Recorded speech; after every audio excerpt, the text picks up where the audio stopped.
Welcome back to my channel Mousumi gardening tips চ্যানেলে আপনাদের সবাইকে জানাই স্বাগত। আজকে এই সুন্দর অর্নামেন্টাল প্ল্যান্টটা আপনারা সবাই দেখতে পাচ্ছেন। তো এই গাছটারই আজকে চারা তৈরি করা দেখাবো আর তার সাথে এর কিছু যত্ন বলে দেব। তো এই গাছটা হচ্ছে ফিলোডেন্ড্রাম জানাডু। আর ফিলোডেন্ড্রামের কিন্তু অনেকগুলো ভ্যারাইটিস রয়েছে, তার মধ্যে এটা একটা খুব সুন্দর গাছ। তো এই গাছের পাতাগুলো একদমই এখানে কত সুন্দর লাগছে। তো খুব সুন্দর দেখতে, যেই রকম গাছটা তেমনি তার পরিচর্যা কিন্তু একদম নামে মাত্র। কারণ এই গাছের কাটিং থেকে চারা তৈরি করা খুব সহজ। আর কিভাবে সেই কাটিং থেকে চারা তৈরি করব আমরা এই ভিডিওতে সেটা জেনে নেব। তার আগে বলি, মৌসুমীজ গার্ডেনিং টিপস চ্যানেল ছাড়াও রয়েছে মৌসুমীজ ডায়েরি অ্যান্ড ব্লগ চ্যানেল, যেখানে আমার ব্লগিং চ্যানেলের ভিডিও, বিভিন্ন রকম হসপিটালের ইনফরমেশন, ভেলোর ইনফরমেশন এবং আরও অনেক রকম রান্নার রেসিপির ব্লগ এবং রেসিপি আমি এই ভিডিওতে দিয়ে থাকি। আর মৌসুমীর ফুড ম্যাজিক চ্যানেলেও কিন্তু আমার রান্নার রেসিপি থাকে। তো এই চ্যানেলগুলোকে আপনারা চাইলে একবার সাবস্ক্রাইব করে রাখতে পারেন। সাবস্ক্রাইব করতে কিন্তু কোনো পয়সা লাগে না, শুধুমাত্র আপডেট এবং নোটিফিকেশন পাওয়ার জন্যই এই সাবস্ক্রাইব করে রাখা, এবং অল বাটনে ক্লিক করলে সব নোটিফিকেশন পেয়ে যাবেন। তো আসুন ভিডিওটা শুরু করা যাক।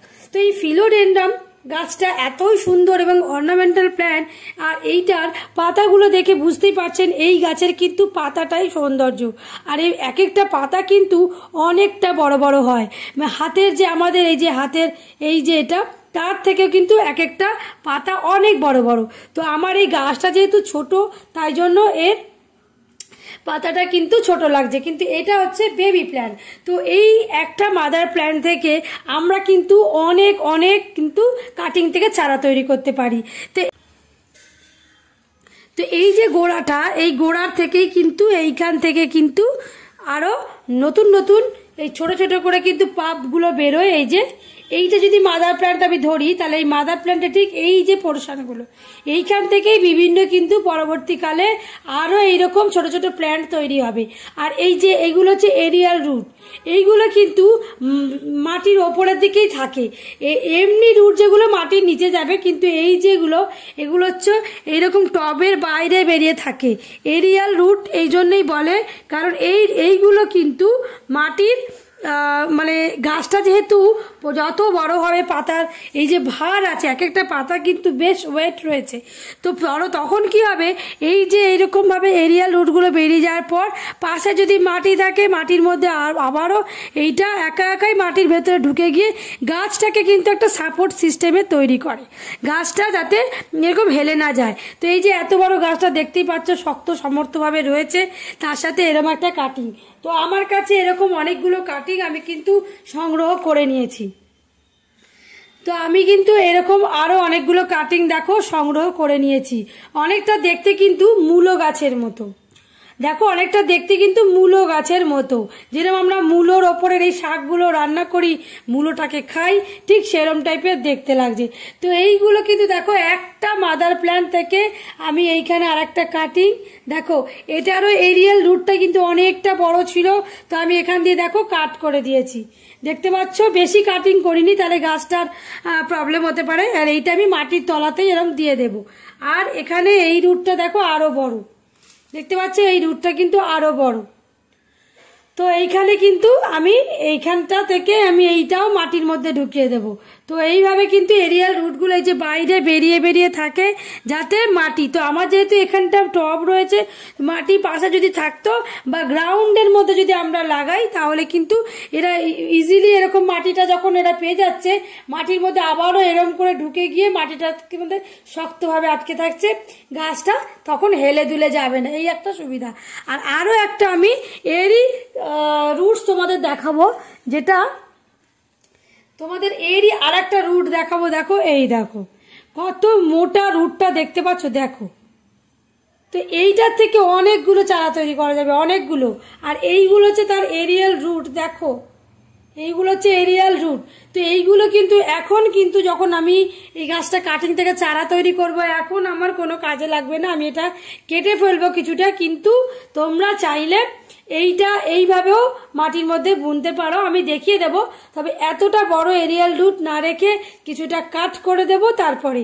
তো এই এরিয়াল রুটগুলো গাছটাকে সাপোর্ট তৈরি করতে কাজে লাগে। তো এইখানে এবার আমি দেখাবো যে তোমাদের কিভাবে চারা তৈরি করা যায়। তো আমার এখানে প্রথমেই আমি এখানে একটা নিয়ে নেব এইভাবে একটা টব। তো টবের মাটি আমি এখানে রেডি করে নিয়েছি। তো আমি এখানে একটা টবের মাটি আপাতত রেডি করে নিয়েছি। আর মাটি হতে হবে সবসময় এরকম ঝুরঝুরে, দেখতে পাচ্ছ, দেখো একদম আমার বাড়িতে তৈরি। এইটা হচ্ছে লিপ কম্পোস্ট সার, দেখতেই পাচ্ছ। নর্মাল গার্ডেন সয়েলের থেকে কিন্তু এই মাটিটার কালার কিন্তু অনেকটাই আলাদা, দেখতেই পাচ্ছ কতটা কিন্তু একদম ঝুরঝুরে মাটি। এই রকম মাটি, একদম এই রকম মাটি কিন্তু আমাদের এই গাছের জন্য দরকার, দেখতে পাচ্ছ। তো আমার গার্ডেন সয়েলের সাথে বাড়িতে আমি সবজির খোসা মিশিয়ে আরো অনেক কিছু প্রসেসিং ভাবে আমি কিন্তু এই মাটিটা আমার কম্পোস্ট সার দেওয়া মাটি আমি তৈরি করে নিয়েছি। আর মাটিটা একদম নিজের শক্ত হলে হবে না, এরকম ঝুরঝুরে মাটি হতে হবে। তো এখানে দেখো অলরেডি আমি নিয়ে নিয়েছি।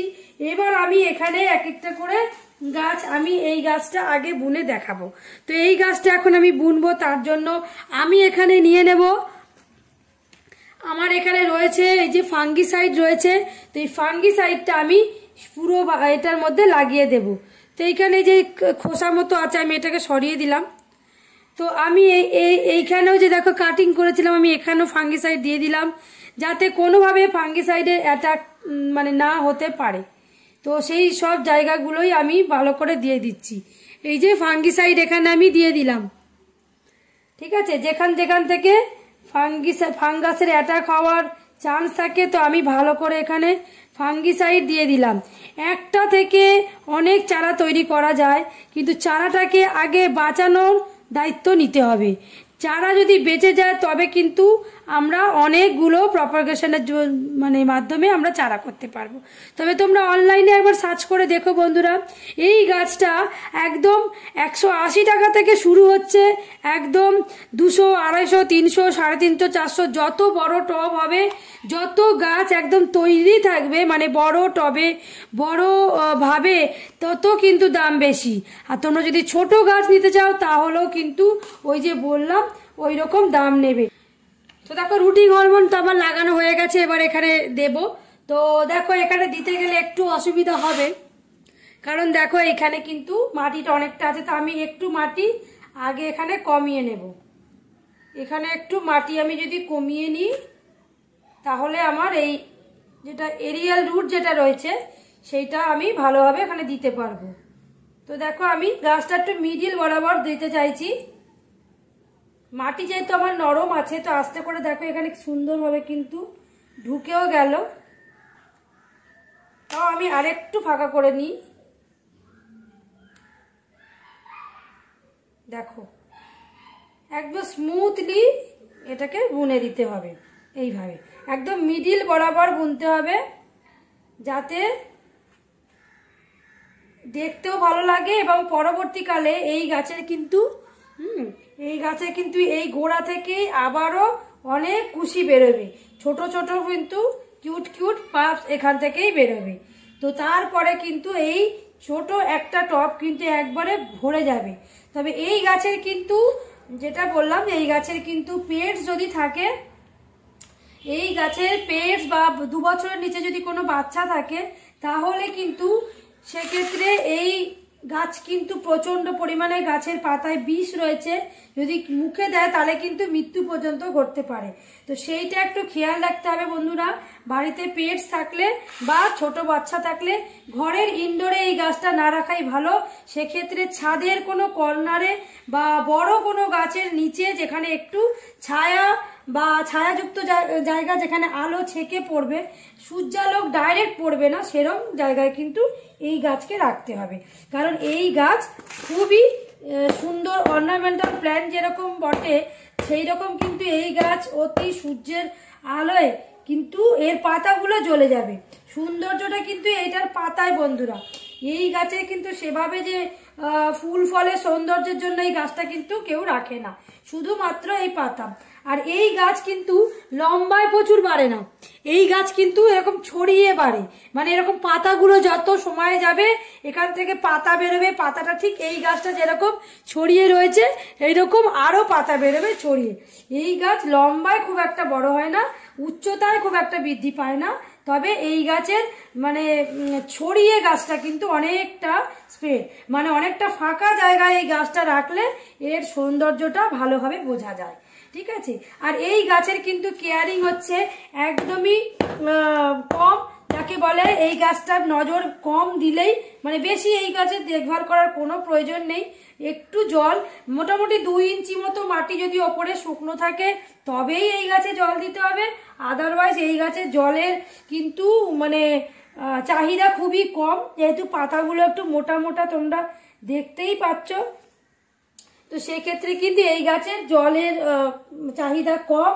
এই গাছ একটু শুকনো, যত এর গোড়াটা একটু শুকনো শুকনো মতো হালকা ময়েস্ট থাকবে, কিন্তু সগি থাকবে না, কাদা কাদা মাটি থাকবে না, তত এই গাছের কিন্তু বৃদ্ধি ভালো হবে। আর মাঝে মাঝে এই গাছে একটু ওয়াটার স্প্রে করে দিতে হবে, যাতে পাতার ওপরে ধুলো ময়লাগুলো যাতে এই যে পরিষ্কার হয়ে যায়, নইলে কিন্তু দেখতে ভালো লাগবে না। তবে পাতায় যেন জল না দাঁড়িয়ে যায়, পাতায় জল দাঁড়িয়ে গেলে কিন্তু পাতা থেকেই ইনফেকশন শুরু হয়ে যাবে, ফাঙ্গাসের অ্যাটাক শুরু হয়ে যাবে। তো পাতায় জল রাখতে দেওয়া যাবে না। যেদিনকে মানে পুরো গাছটাকে স্নান করানো হবে বা পাতাটার উপরে জল স্প্রে করা হবে, চেষ্টা করবে কিছুটা টাইম একটু রোদে, মানে যেখানে একটু হালকা রোদ পড়লে পাতাগুলো জল শুষে নেবে সেরকম জায়গায় রাখতে হবে। তো আমার এখানে দেখো মোনা হয়ে গেল। এবার এইখানে যে জলটা আমার রয়েছে এর মধ্যে আমার ফাঙ্গিসাইড আর তার সাথে আমার অ্যাপসাম সল্ট এখানে আর একটু দিয়ে নেব। তো এই হচ্ছে এই যে অ্যাপসাম সল্ট, তো এই অ্যাপসাম সল্ট আমি এখানে একটুখানি দিয়ে নেব, একদম অল্প। এই দেখো চিনির মতো দেখতে হয়, এই যে অল্প দিয়ে দিলাম। আর অলরেডি আমার এইটার মধ্যে কিন্তু ফাঙ্গিসাইড দেওয়া আছে, আমি তাও আরেকবার একটুখানি এটা গুলিয়ে নিচ্ছি। এখানে আরো একটু ফাঙ্গিসাইড আমি অ্যাড করলাম, দেখো ফাঙ্গিসাইডটা আমি এর মধ্যে অ্যাড করে নিয়ে এইটা আমি ভালো করে দিয়ে দেব। আর অবশ্যই কিন্তু মাটি ঝুরঝুরে রাখতে হবে, যাতে তলা দিয়ে যাতে এক্সেস জলটা বেরিয়ে যেতে পারে। তো আমি এখানে প্রথমবার যেহেতু জল দিচ্ছি, আমি এখানে একটু অনেকটাই জল ভরে দেব, যাতে তলা দিয়ে জলটা বেরিয়ে যেতে হবে। আর এর মধ্যে এখন আর কোনো জল দেওয়ার প্রয়োজন নেই, এটা যেখানে হালকা রোদ ছেকে পড়বে বা ইনডোরেই রেখে দিতে পারো, যেখানে জানলা দিয়ে রোদ একটু আলো বাতাসটা আসবে, ব্যাস এ নাও। এর কেয়ারিংটা একদমই অল্প, সেরকম কিছু না। আর তেমন এতে সার ফার দেওয়ার কোনো প্রয়োজন নেই। যদি সার দিতে হয় তাহলে আলাদা করে একটা ভিডিও বানিয়ে দেবো, যে তবুও সার দিতে চাইলে কি দেওয়া যাবে। তবে এর অত মেনটেনেন্সের কোনো প্রয়োজন নেই, নর্মাল গার্ডেন সয়েলেও এই গাছ সুন্দরভাবে বেঁচে যেতে পারে, কোনো অসুবিধা নেই। আর এই গাছের ফার্টিলাইজার বা জল আমি বলেই দিলাম, একদম ওপরের সারফেসে যে 2 ইঞ্চি মতো মাটি দেখে বুঝে যেতে হবে যে এখানে জলের প্রয়োজন কিনা।